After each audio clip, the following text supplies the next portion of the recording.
It's the on button. Awesome.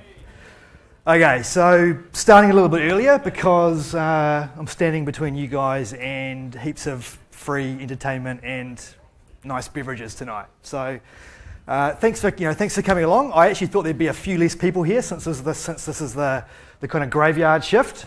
But I guess you guys are kind of quite interested to see what we've done around Windows Server 2012 R2 and this new work folders scenario. So we're going to go into quite a bit of detail about this. How many of you actually attended Alan Birchall's session earlier in the week where he talked about group policy and work folders? Okay. So I guess this entire session is just going to be about work folders. That's my name, Nathan. That's my Twitter handle. But we're basically going to go. I'm going to explain to you why we've built work folders, some of the thinking behind it. I'm going to go and explain to you how you actually go through and do a client deployment, and give you a bit of an idea about some of the scenarios around deploying clients.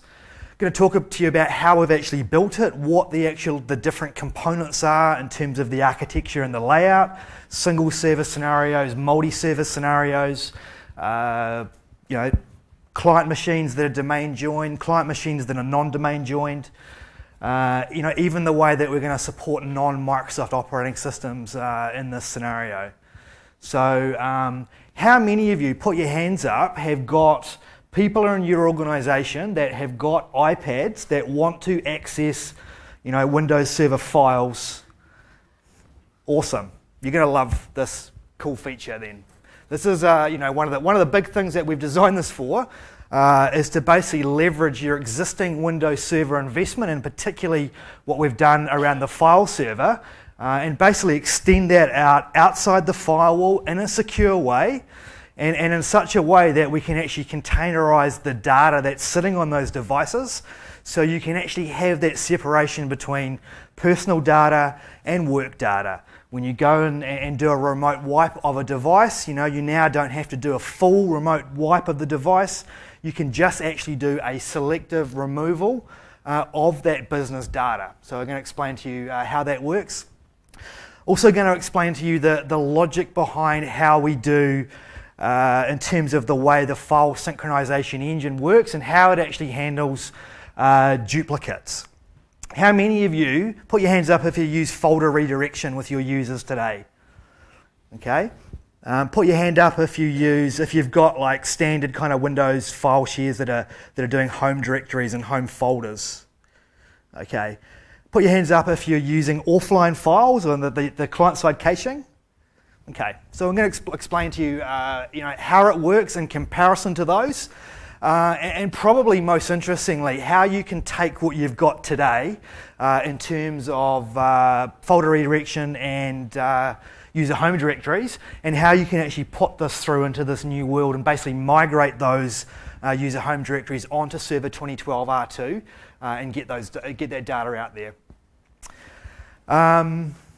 Okay, so I guess, file servers are pretty much the original kind of server workload that I guarantee that probably every single person in this room has a file server, either at work or maybe probably even a lot of you have got file servers at home. They've been around for decades. Every year there's just more and more and more data being put onto these things, and they started off being pretty simple and efficient. Now we're starting to get some pretty interesting scenarios around the file server in terms of what we've done, in terms of pretty interesting levels of performance that you can get out of a Windows file server these days, and also pretty interesting some of the stuff that we can do around continuous availability. If you've been to kind of any of the other Windows Server or Hyper-V sessions, you'll have a bit of an idea about the way we do continuous availability there. And I guess there's also quite a rich ecosystem around, you guys and other different vendors that interact with the file server. You guys some of you are probably using different compliance tools, data loss prevention tools, backup utilities, data replication utilities. You probably have different scenarios around, data compliance. And so we've kind of thought about all of these things as we've been putting this solution together. You guys have seen that we're on this new release cadence of putting more and more features into the Windows Server and the Windows Client products more and more often. And what you're seeing going forward is, roughly every year you're going to see a new release. So we've actually been building this for quite a while. This is not something we just kind of started in the last year. We've been building this and thinking about how we're going to do this for quite a while. And I guess this type of guy is probably your worst enemy. Someone that will do anything. They'll go to the extremes to get access to the data because they want to be productive.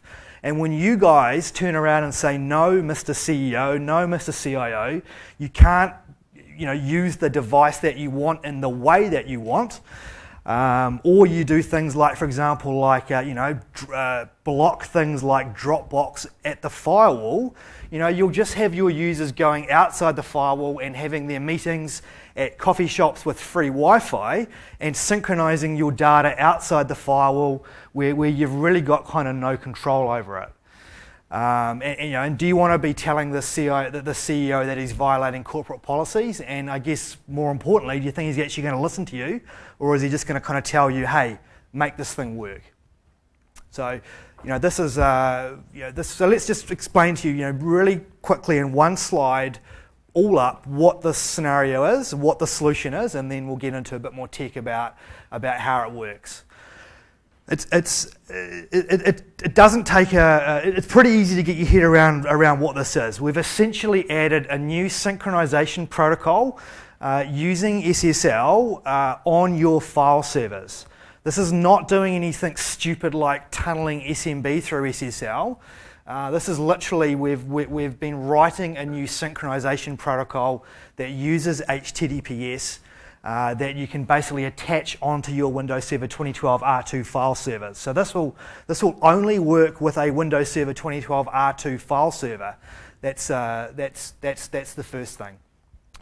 Right now, this scenario here, we're basically working with individual data that a user's got. So think about the way that you might be doing folder redirection or home drives today. This is really just for users' individual files.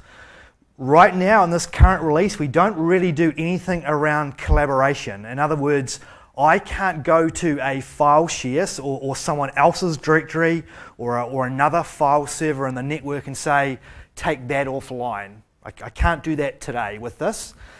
This is basically for individual data. And I guess that the big problem that we hear from customers that people are trying to solve is that a lot of that times this data is sitting on the end user's device completely outside of IT control. It's not backed up, it's not protected, it's not encrypted,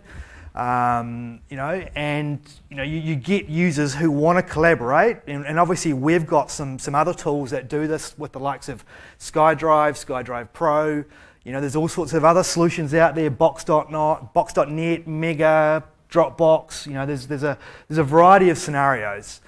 And what we're just trying to do here is just let users work in the way that they are used to, using normal file shares, and using that data on their local systems.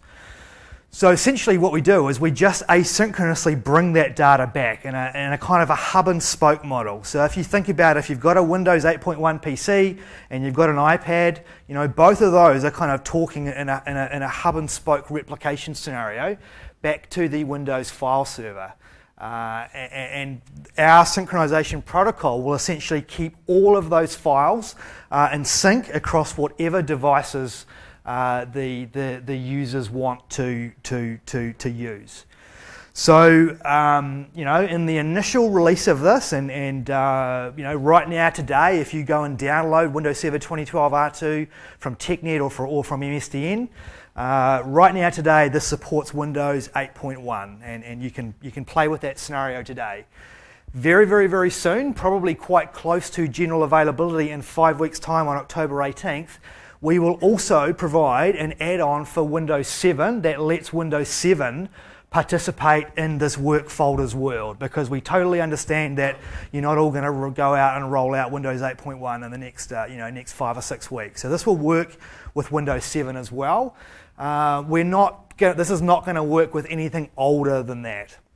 Also, at general availability on October 18, we will also have an application in the Apple iOS App Store that will run on iOS, so that you can use those iPads that people have got, that we know that a lot of you guys have got and your organisation is trying to deal with, that you'll be able to actually use those and participate in a work folder world as well. We are also going to be supporting this on Android as well. That's not going to be here at October 18. You can think about this coming out kind of early next year, sort of thing for Android devices. Okay, so basically the three devices, or the three devices that we've committed to supporting: Windows 8.1, Windows 7, and iPad in about 5 weeks, and then Android kind of early next year. There'll be no support for this for Windows 8. And essentially Windows 8 is going to go away, because Windows 8.1 is a free download, a free upgrade. So we're not supporting Windows 8 in this world.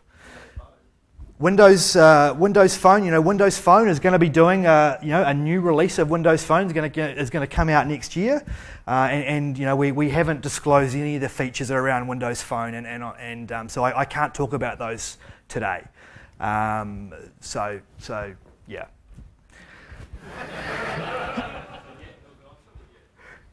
Nah. No, I just can't say anything. Okay, I like my job too much. So we talked about from all of the devices, from wherever they are. Okay, it doesn't matter if these Windows 8.1 machines are domain joined, or if they're not domain joined. They can be home PCs, they can be work PCs.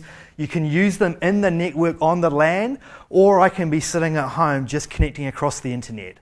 And as we get into the kind of detail around this in a few minutes, it's actually pretty simple, the way that we've built this and the way that it works. There's not a lot of rocket science. Once you kind of get your head around it, it's pretty easy.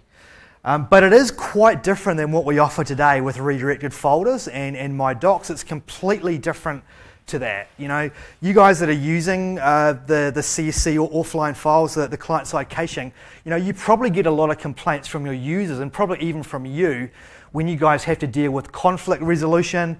You get that dialog box that comes up that tells you that all your file, you've edited 2 files in one place. It basically lets you, resolve and choose which of the machines is the one that's going to win. It doesn't really kind of tell you what's inside the contents of the files. So it's quite different than the way that the client-side caching works. And for you guys as IT pros, it completely complies with the data policies that you already might have on your file servers. So in other words, we're not giving users temptations to work around the compliance things that you guys need to do in your environments. The users just work like normal. They use a normal directory on their Windows 8.1 machines. It's and very, very, very simple. And I'll show you a demo of this in a sec. But before I do that, let me just quickly explain the differences, I guess, between the 4 different Microsoft ways of essentially taking data offline, and kind of 4 different scenarios for file sync. I guess the first one, is SkyDrive. It's a kind of a public service. It's free. You get 7 gigs of data for free. Those of you that aren't using it, you'll probably start to use it more in Windows 8.1 because it's fully integrated into the UI. You don't need to install it.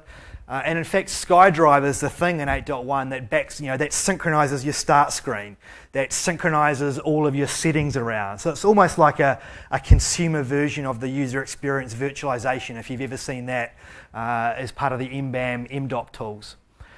Next scenario down, we've got SkyDrive Pro, which was a thing formerly known as SharePoint Workspace, formerly known as Groove. And this essentially takes SharePoint SharePoint directories offline, SharePoint sites. And I guess the one scenario that that tool does, that Work Folders doesn't do, is handle the kind of team collaboration, taking other sites offline. Whereas remember I said that Work Folders, just handles users' individual data. And so the way that I talk to people about this is essentially the replacement for the My Docs client-side caching stuff that a lot of you put your hands up before that said that you were using. Okay, so is it the button that's flashing that I meant to push? Which red one? The one on the right? Any red one, cool.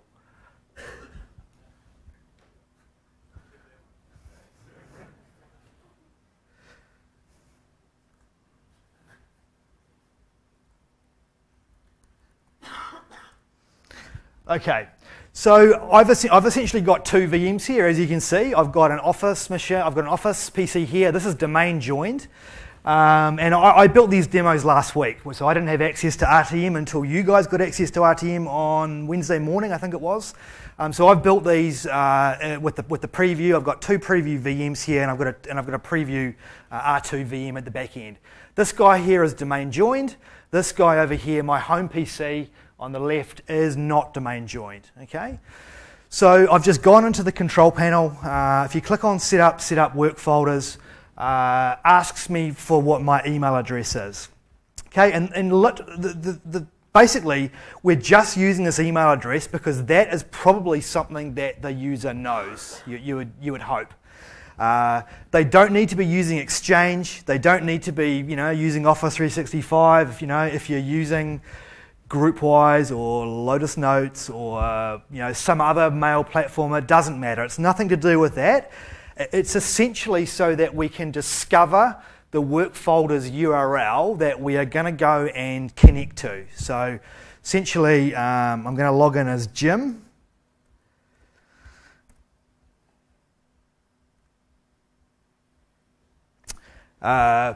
Because I'm domain joined, it's essentially used my credentials to make sure that I've got access to the file share that I've got here. In the preview, you can't actually change the location of where the work folders go to.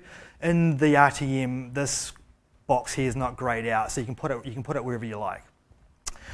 On this sync share, and I'll show you the back end of this in probably about 5 or 10 minutes, I've configured some policies that my machine needs to adhere to be able to do the initial sync. So I've said that we need to encrypt these work folders, that I require a password, kind of the same thing that you might do through Exchange ActiveSync in terms of the device policy. So I need to adhere to those, and you'll see here we can also erase these files in work folders if we lose this PC.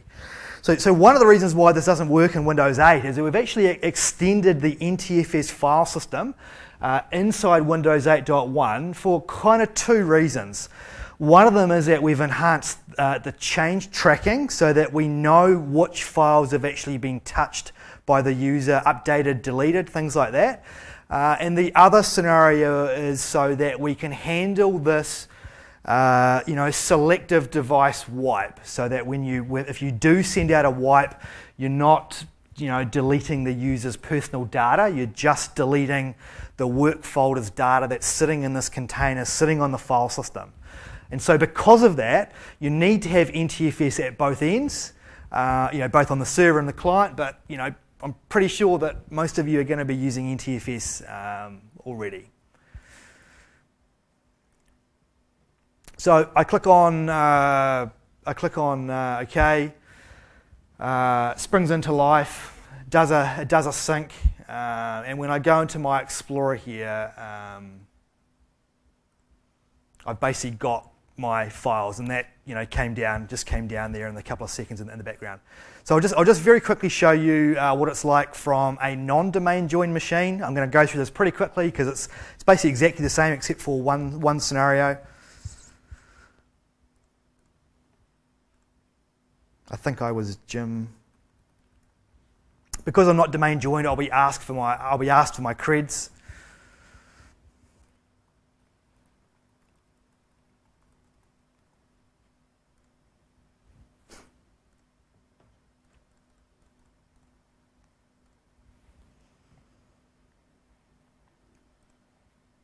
Okay, so I've now got work photos. You see, it's under there. I can go do something like create a new folder, edit my guest lists, save that guy. You'll see over on this side.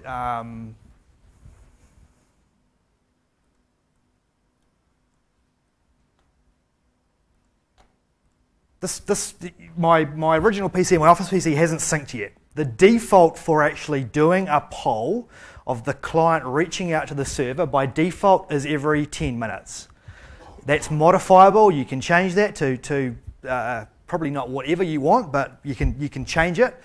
It also will do a sync when you modify something. So if I come in here and create a folder like NZ, that will also initiate a sync to happen in the background as well. Now, what I'll also do, so there you go. You can see you saw that happened. So I'll keep going with the slides, and I'll come back and I'll use the same scenario in a minute to show you what happens when you get when two documents get edited. When both machines are offline. I'll kind of explain how we handle the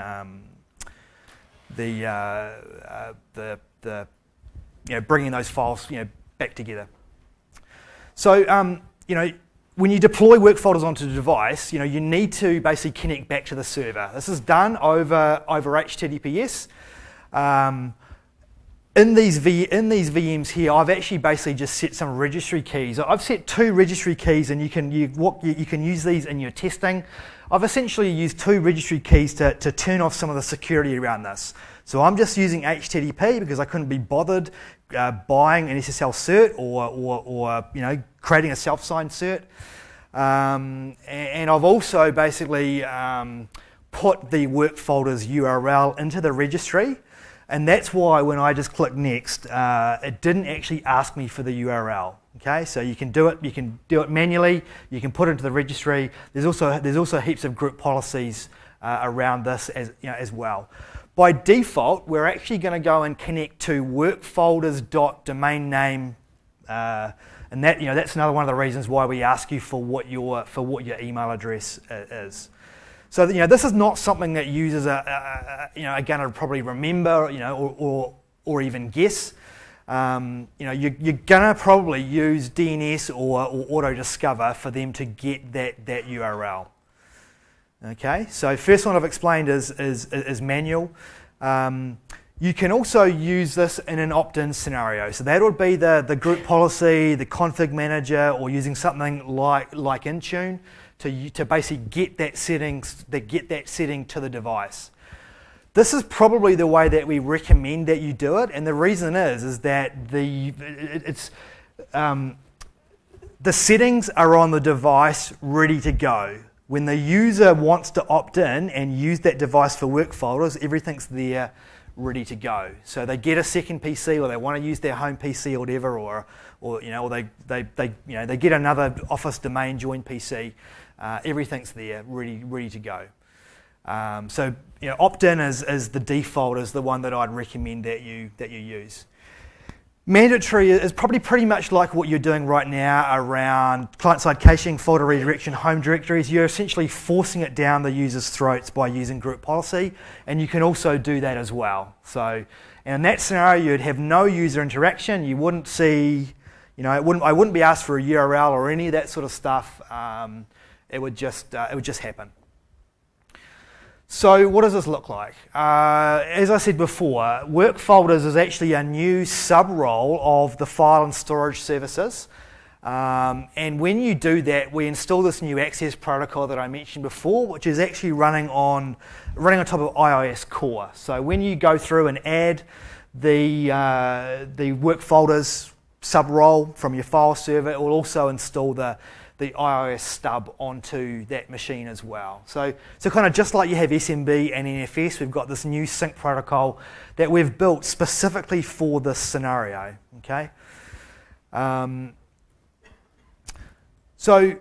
an individual sync server, I can actually create one or more sync shares, just like if you were handling SMB shares today.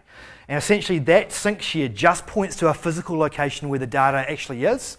Like I said, pretty much the same as what you're doing with SMB. And it also automatically maps the users who are going to access that sync share so that they get access to permissions to access anything on that share, just like SMB. And we do this automatically because we actually need to impersonate the user on the server side to handle some of the conflict resolution and essentially we have these staging directories both on the client side and the server side, and we essentially have to impersonate the user on the server side to get get files out of the staging directory in the server into their home directory so that they can then sync that out onto other devices. With work folders, I showed you before how you could have policies. You can have multiple different policies on the same single server. Okay, you don't need to have another different server to have different policies. You can mix and match those on a single server if you want. Then I go through and basically have an individual client connects just exactly like I showed you before. We essentially set up a partnership relationship, a partnership sync between the client and the server. The local changes on the device sync to the server, and then from the server syncs out to all the other devices in that hub and spoke that I mentioned before. We don't turn this on by default, but you can also enable SMB on your work folders. So if you wanted to, and gets interesting, if you want to migrate off user home directories, folder redirection, blah, blah, blah, you probably want to actually enable SMB file shares on your work folders. And what that means is that when a user's sitting in the office, they're just going to use that directory like normal using SMB. They go outside the office and they're using this new sync protocol. If you don't turn the SMB share on, they can still work in the office. And again, if you do expose these work folders just like a normal SMB share, we don't do essentially I save into that SMB share, and then it replicates out from that SMB share using exactly the same way that I mentioned before, to getting out onto all the devices. So here's a pretty simple scenario. This is kind of what I've got built on my laptop here. I've got a simple single server configuration. I've got my file server with the role enabled. Your file server's got to be domain joined for security certificate reasons. The clients obviously don't need to be domain joined. Like I said, they can be, but the whole point of this scenario is you want to support users who have got personal devices. This big BYOD trend. This is one of the things that this is really built around. And I guess the other scenario here I mentioned that you need to have NTFS.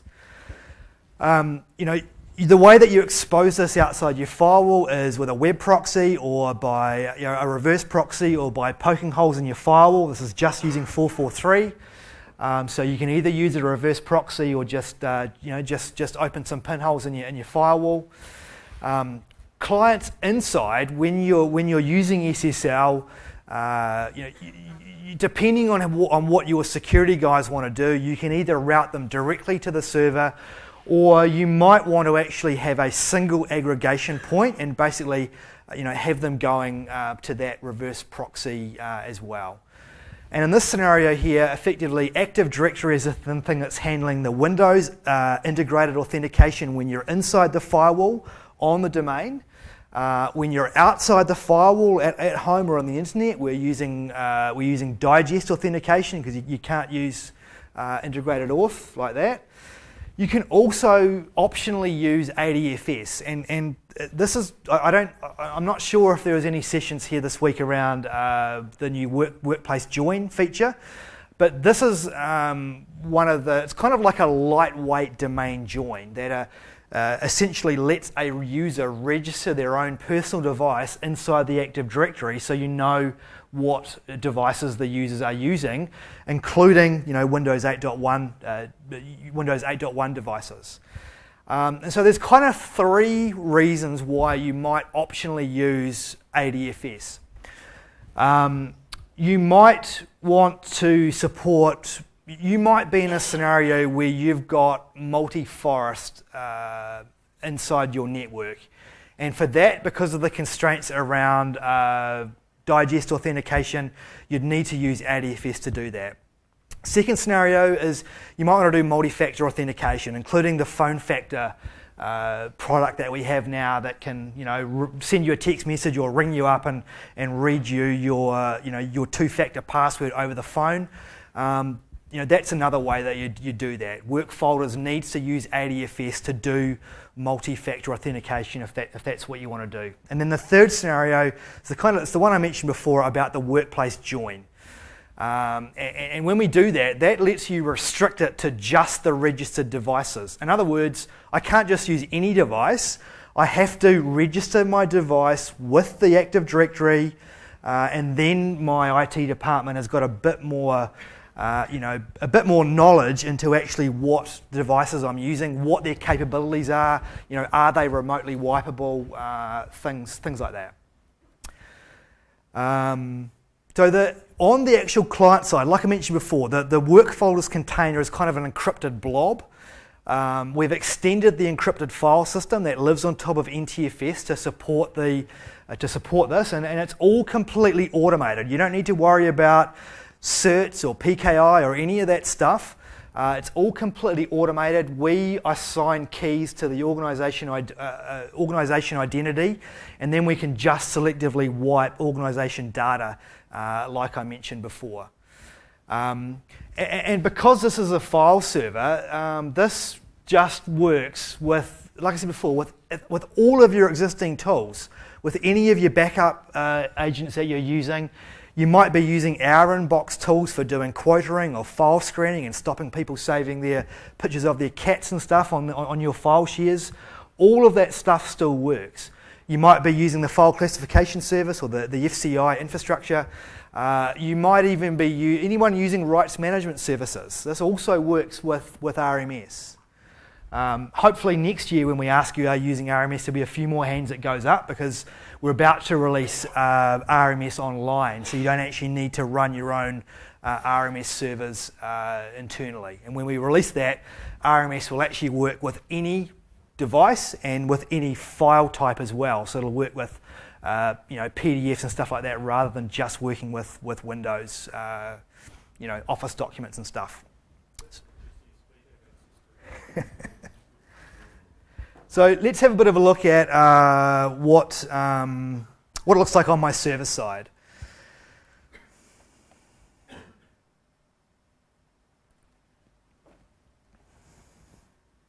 Whoops.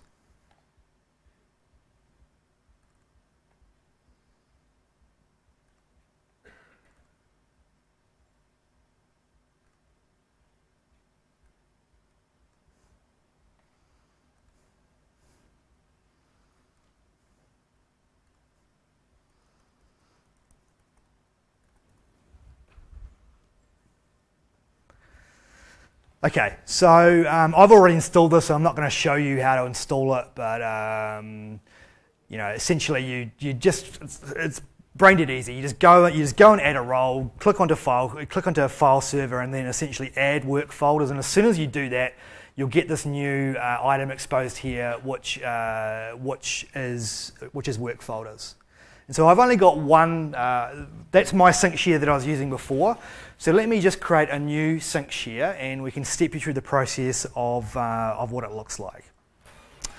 So first question is, it asks me, do you want to use an existing SMB share that you already have got created, or do you want to just point at a location on your file server?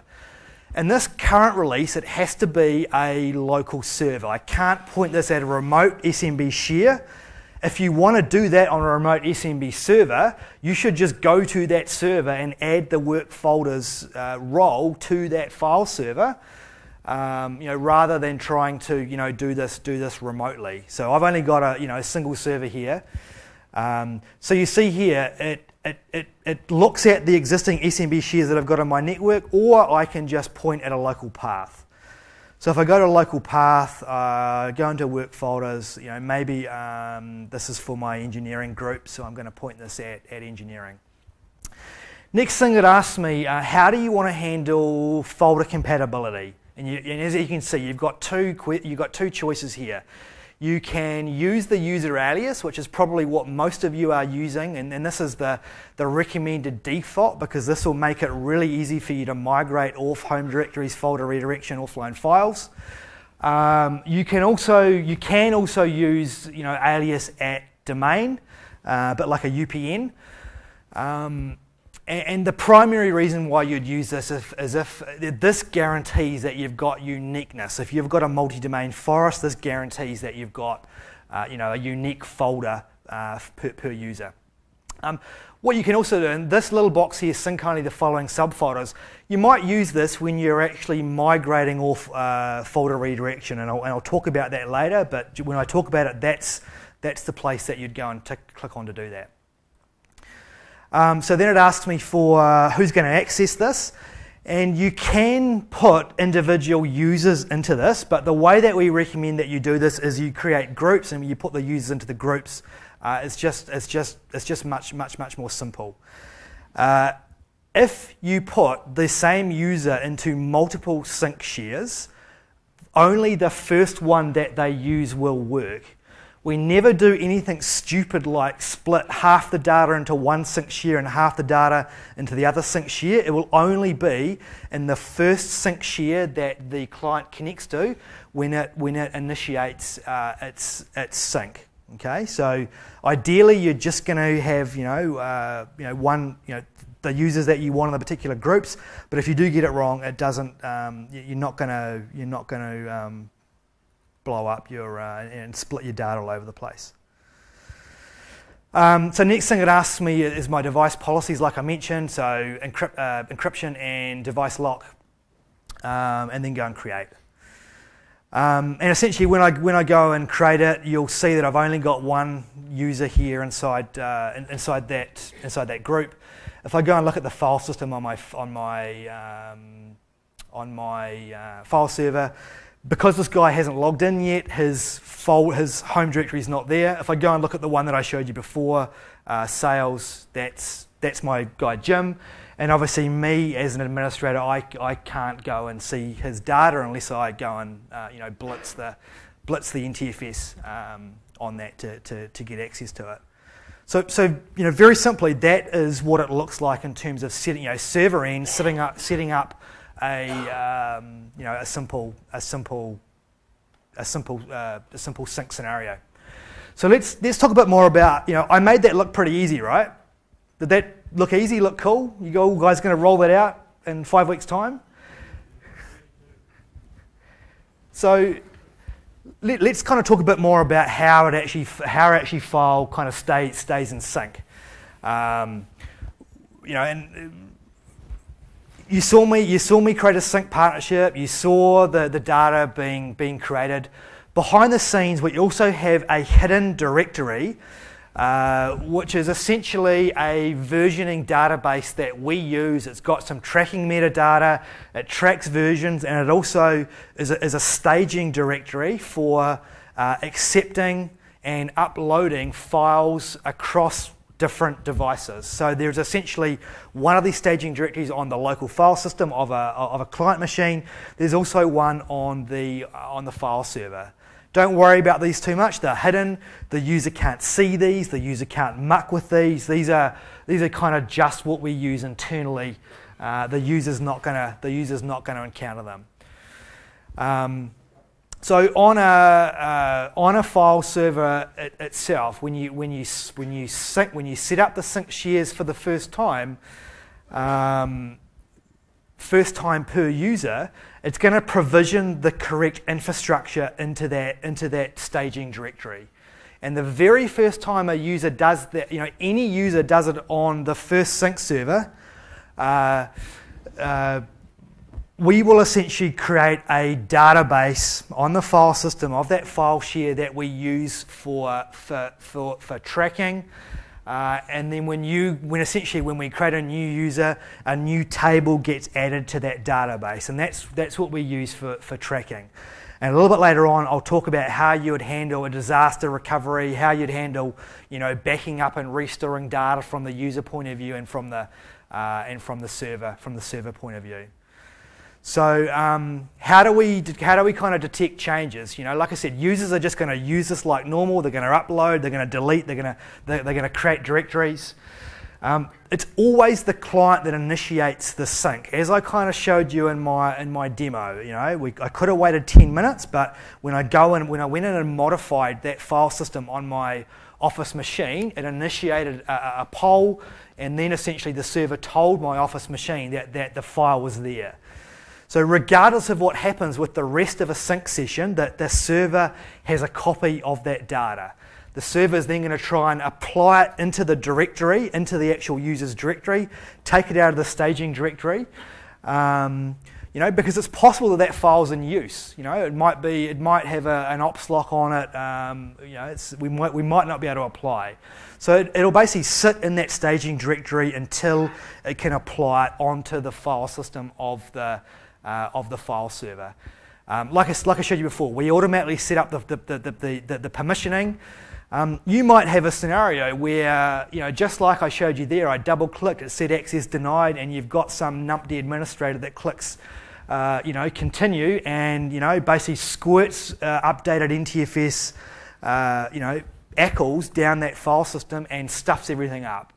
If that happens, what we essentially do is we generate a sync error on the client machine. Inside that work folders control panel that I showed you before, an error will be generated inside there that'll be exposed to the end device, and in there that'll alert the user as to what's going on.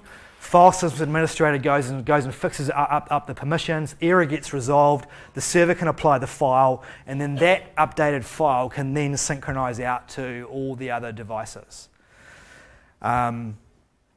So yeah, that's what I just talked about. Just a couple of other things. When you do get in a scenario of editing the same file on multiple devices, in a similar time window, just like I said before, we've completely done away with that client-side caching offline files notification that happens. We've essentially taken that UI away.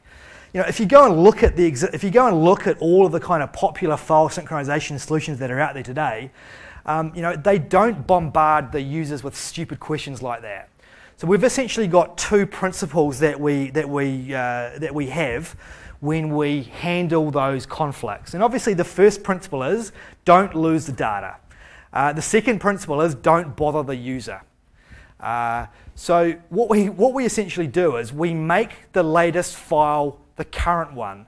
So imagine you got two files that are edited in a similar time window. So if I talk about that 10-minute polling sync, maybe you've edited two files at the same time in that 10 minutes. It's going to be the latest one is the one that becomes the new one. So imagine that you're on an iPad and the iPad goes offline for months. It's got a file that's changed on the iPad, but it hasn't been uploaded into the sync share. Like I said before, whichever is the newer one on the client or the server is the one that kind of wins. We keep the original name of the file. When there is a conflict like that, we essentially append the name of the client device, which is the one that caused the conflict. If the same device causes the conflict more than once, then we start appending numbers after the name of the file and the name of the device we start adding numbers to that.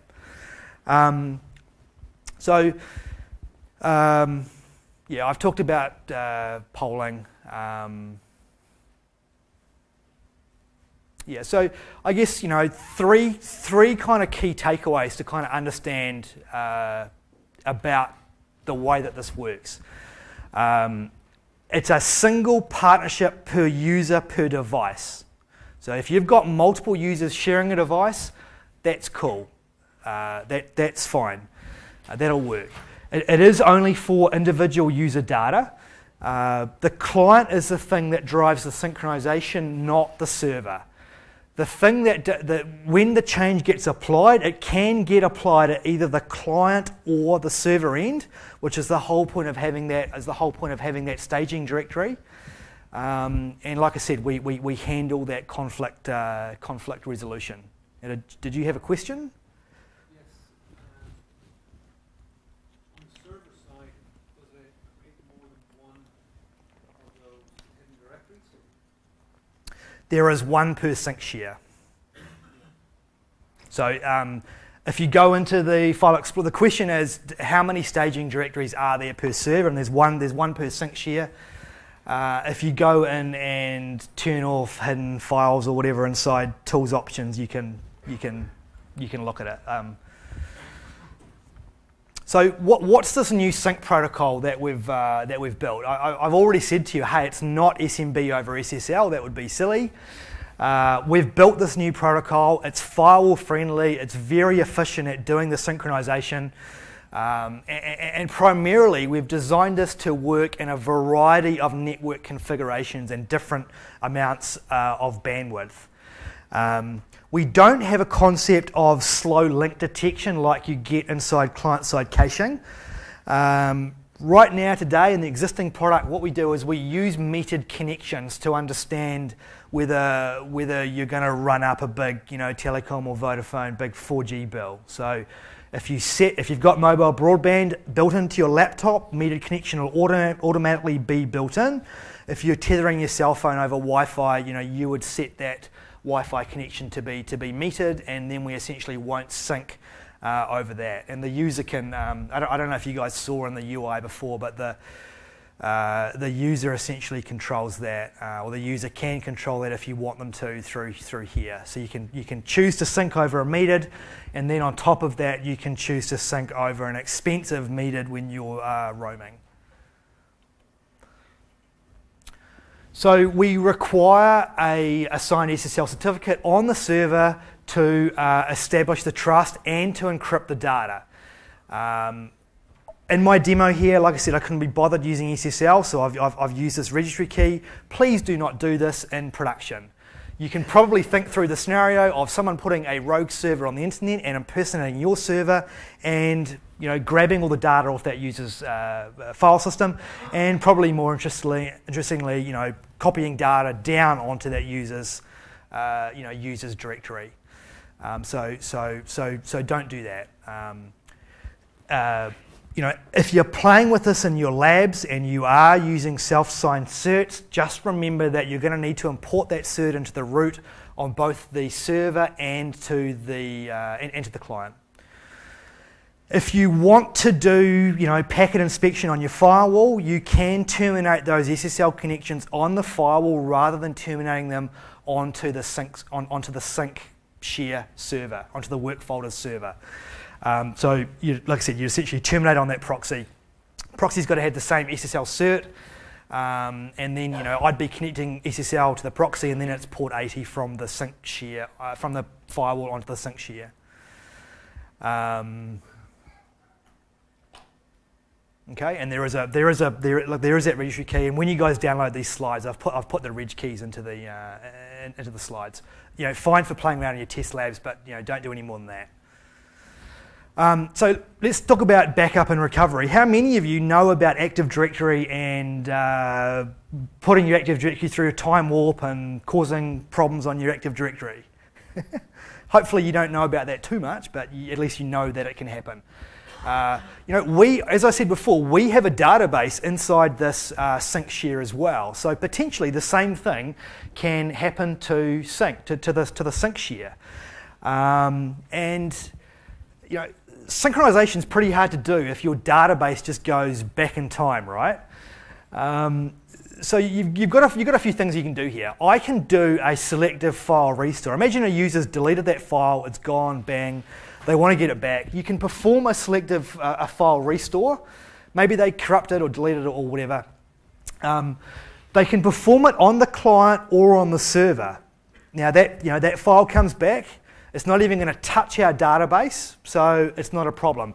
We see that as the latest change, so that file now comes back. We don't actually care about the file stamp in that scenario because we're not actually using the timestamp. We're actually using this new change tracking detection thing inside NTFS to actually figure out which is the latest file. So we know the old file is the latest one that you wanted. We're going to sync that out to the server and then to all the other devices. From a client recovery point of view, so there's a database on the client as well. So if you go through and do a full system recovery of your client machine, we essentially mark that database with the do not backup flag on the file system, and pretty much every backup utility that I know, understands that stamp on the file, and it essentially won't back that up. Okay, from the server side, the great thing here is that we have a VSS writer for the database. So if you do a full system recovery on the server end in the event of a disaster, we're not going to sit there and try and reconstitute every single file and every folder for every user, because you can probably imagine that might take a heck of a long time. So if you do a full system file, full server recovery at the server end, you're not going to update that database. The VSS writer handles that. The VSS writer essentially makes sure that the database gets rolled forward rather than getting rolling back, so that you don't break your synchronization. So I guess the thing that kind of ties all this together is this kind of end-to-end security, and I've talked about this security a few times. One of the key things is that work folders needs to be easy for you to secure, so that it can apply, or that you can use it with your existing governance policies that you might use in your environment. So we have those sync share permissions like I showed you inside the UI. We automatically apply NTFS permissions onto the file system. All of the communications in this are SSL encrypted by default. We encrypt the container on the devices if you want to, which then lets us do that selective business data removal like I mentioned before. That's the thing that also puts the policy and the device lock policy onto the device. You can also limit it just to registered devices, like I mentioned before, and essentially registered devices, that's the workplace join that I mentioned. And if you want to do the multi-factor authentication stuff, that's when you'll be using NTFS to do that. The workplace join stuff uses ADFS to do that.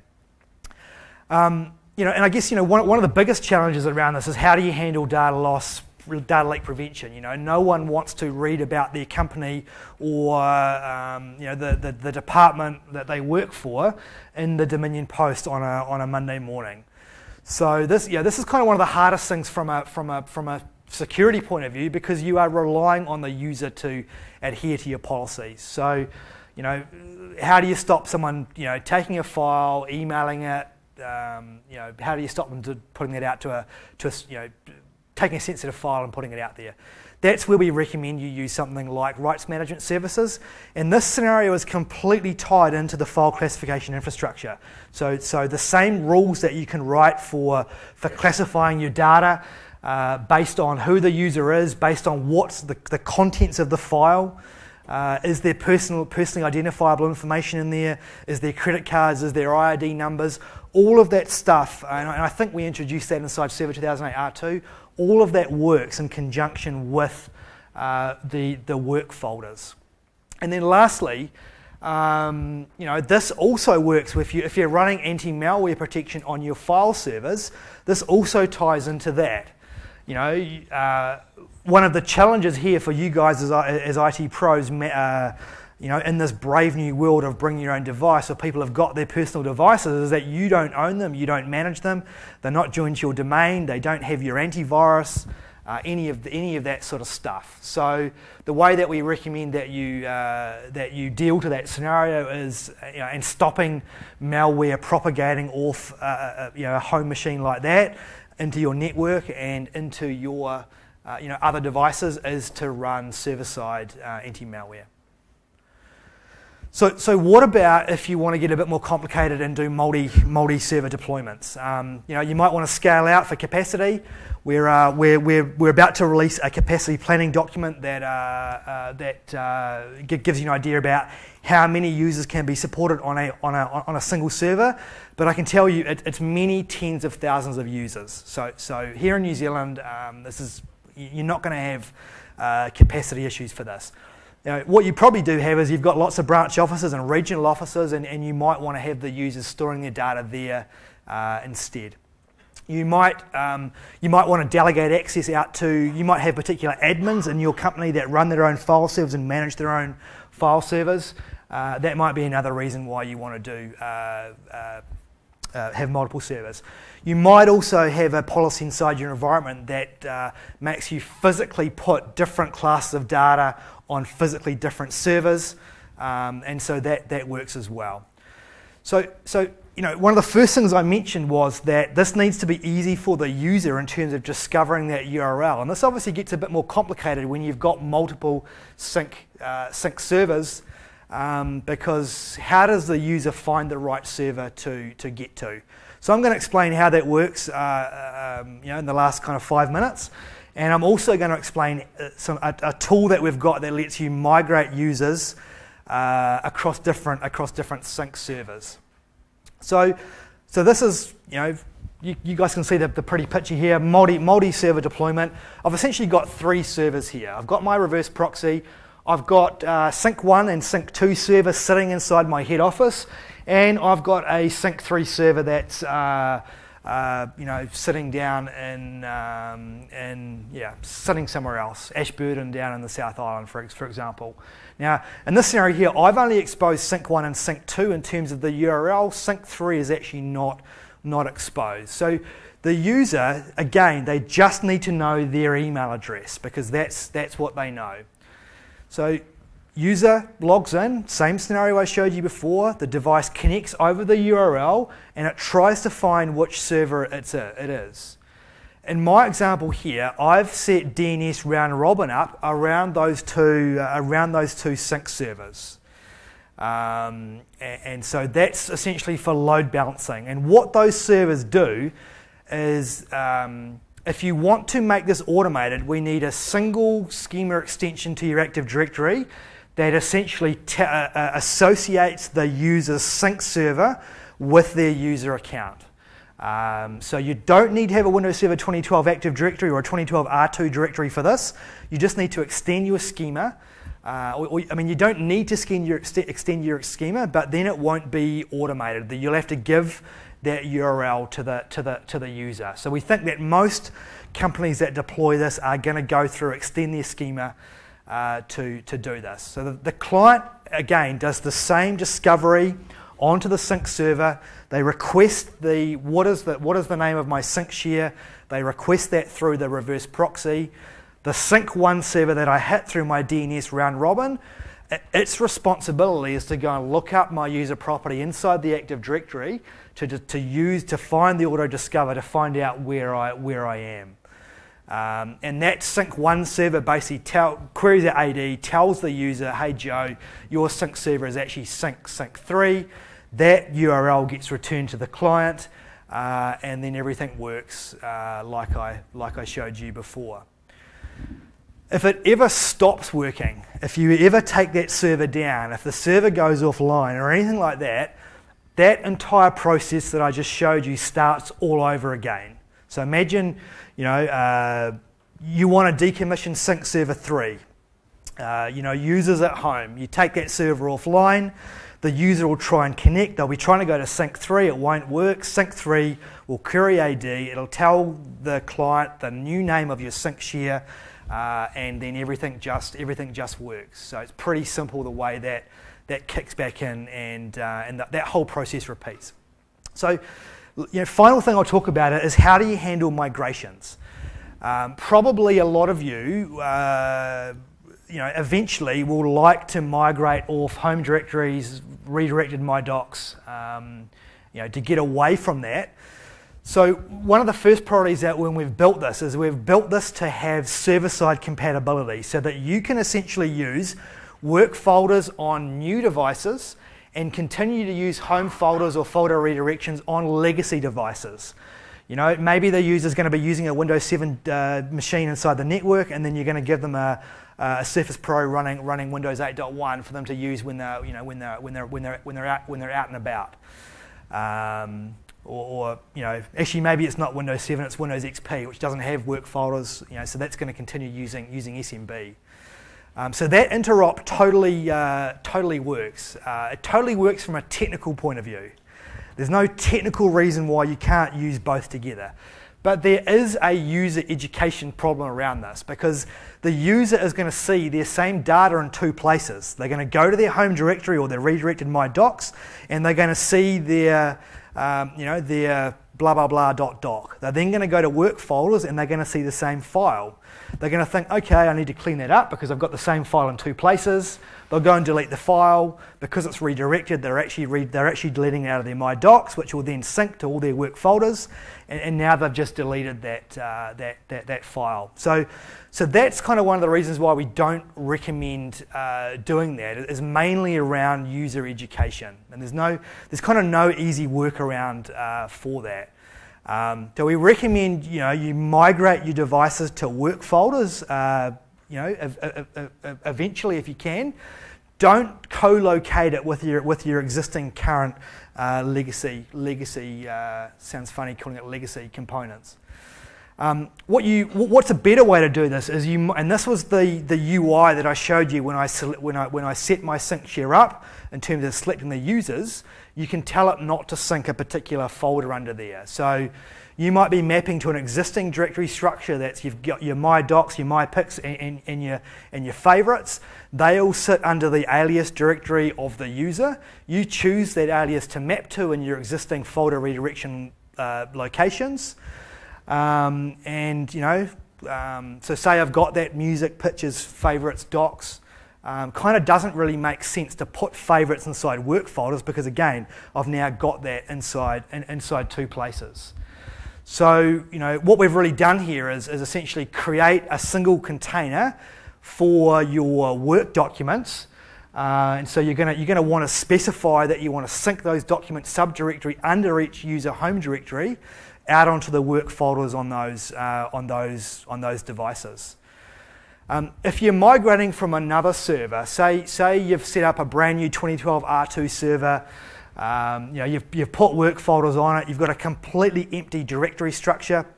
What you can do is you can migrate this server side. You can pick up your existing directory structure off your older file servers, and you can essentially move it over onto the work folders server. As long as you're comfortable with all of that data coming off the old server onto the new server and then going out onto the work folder devices. I recommend, probably a lot of you deal with users that are using My Docs and their work and personal files are totally commingled together. I know me personally, the first thing I do is I create a personal directory under My Docs and I stick my personal stuff in there. So what we recommend you do is you set up the work folders with empty directories, you keep your existing My Docs, you tell the users what's happening, you tell them that if they put something inside their work folders, it gets synced up to the server, it gets synced to all of their devices. It's not just Windows, it's not just when they're online, it works offline, and it works on different platforms. And this is actually a great way to help you kind of segregate that user data, that personal data, away from business data. And then when you go along and remove the folder redirection policy, The My Docs is only going to have the personal data, the work folder is going to have the work data, and that's kind of helping the user actually have that separation of those things. And then the last scenario here is, how do I handle, moving users between different work folders servers? And I kind of already explained this before. You update the Active Directory user property, which changes the sync group that the user is in. The very next time that work folders machine tries to do a sync, it's gonna do that whole process that I said before. The sync server is going to know that they're not in the group that the user is trying to connect to. It's going to consult the Active Directory. It's going to return it to the client, and the client seamlessly, instantly gets migrated to the new server. You're not having to upload anything more or download anything more. It just goes across onto the new server. So hopefully this gives you a bit of an idea about how simple this is to deploy, how simple it is for a user to use, how simple it is for you guys to manage, to make users productive on the devices that they want to use and the way that they want to use them wherever they are. I've explained how this work, how it fully leverages your existing investment inside file server. Your existing quota tools, your existing antivirus, existing reporting tools. And I think probably most importantly, you can now solve that problem of user data that's sitting out there on untrusted devices that are unprotected, that are not managed. That when a user leaves the organisation, the only copy of that data goes along, and walks out the company, with them. And again, when you guys download these slides, I've put a couple of links in this next slide here, which is a setup guide for playing with this in your test labs. It will literally take you less than half an hour to set up a server and 2 clients and get it syncing like I showed you there. Inside this deck, we've also just recently published some virtual machines of this in the TechEd virtual labs that we run up inside Windows Azure. So if you want to play with this yourself, if you don't have the resources to actually run it in your test labs, we've got a kind of a guided hands-on lab experience. So that's it from me. I'm happy to take questions, but I need to cut off because I'm over time. So I'll leave it at that. If you have got any questions, come up and see me. Otherwise, I'll see you tonight for a beer starting in 10 minutes.